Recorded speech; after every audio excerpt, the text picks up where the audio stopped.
श्रीराम, मी उमाकांत स्वामी. हे माझं पहिलं शिबिर आहे. आम्ही फक्त योगा करायचं, परंतु नेमकं काय खायचं, कधी खायचं, कसं खायचं आम्हाला अजिबात त्याचं नॉलेज नव्हतं. इथं मी तर म्हणायचं हे शिबिरामध्ये माझी मोठी ताई आळंदीला शिबिर करून आले, ते म्हणायचे की दिवसा कच्चं खायचं आणि रात्री पक्क. यापूर्वी मी शिबिर केलं तिथं काय म्हणायचे की दिवसभर तुम्ही खा आणि रात्री उपाशी राहा किंवा थोडं खा. असं कसं शिबिर आहे म्हणलं की इथं उलट आहे, दिन में कच्चा रात में पक्का.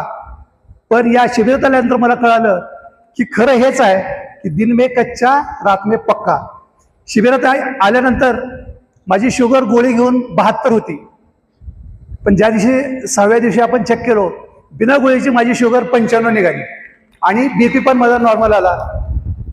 खरं सरांनी मला सांगितलं की तुम्ही गोळ्या छोड़ दो, अगर आपको सही करना है तो एक तो गोली खाओ, नहीं तो जो रूटीन है वो फॉलो करो.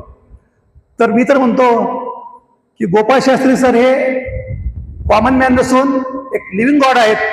तर मी त्यांना साष्टांग नमन करतो. सर्वांना जय श्रीराम.